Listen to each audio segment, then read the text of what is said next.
Let's talk about this a little further with security analyst James Denselow, who's with me in the studio. James, just how much is known about a possible al-Qaeda network in Germany?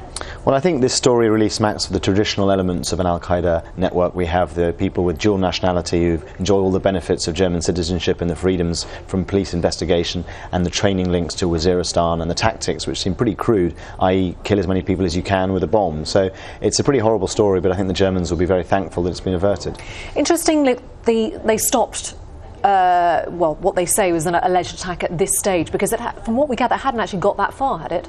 Well, I think the police had been tracking these people since November, but it shows you how far and how much evidence they need to collect in order to sort of prosecute their own civilians and citizens. I mean, it really is the sort of the weak underbelly of European states, the sort of the dilemma and the balance between civil liberties and having a good enough security system to avoid individuals who choose to blow themselves up or blow up and kill civilians indiscriminately. So it's a real problem for Germany and also the rest of Europe. What's interesting, I think, about this particular attack is whether it will reignite the very contentious debate in Germany about their presence in Afghanistan, because although we don't talk about the global war on terror anymore, police and security forces around Europe are certainly fighting it, and so that'll be interesting to see what happens next.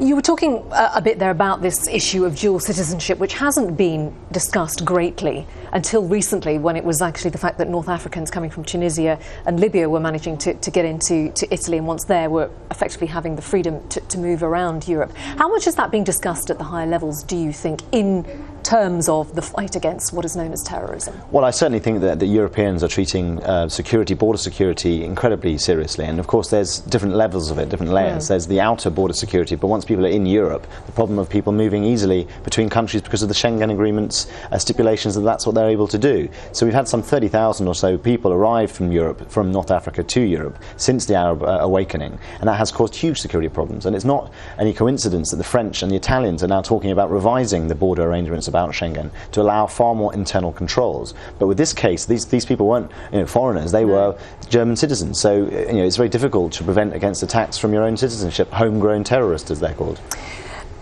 The security forces, I assume, are claiming great credit for the fact that there hasn't been a real major al-Qaeda-linked attack on the mainland in Western Europe for many years. I mean, I think we're going back now to Madrid 2006. Does that mean that people think that the fear of attack has gone away, or do they believe that the security forces are doing a good job? Well, I think all it takes is one attack for suddenly the whole topic to be revised. And when the Spanish bombings occurred, the Spanish government ended up pulling troops out of Iraq as a consequence of it. Now, as we saw in Mumbai with the shootings there, simply, a few people with a few Kalashnikovs can cause utter carnage in a Western city, and so that would completely put terrorism right up again to the top of the agenda. I think that this is an invisible war being fought by the European security forces against a very, very difficult problem, a problem from within, and I think that there's almost an inevitability about when the next attack will be and where. James Denselow, appreciate it. Thanks so much.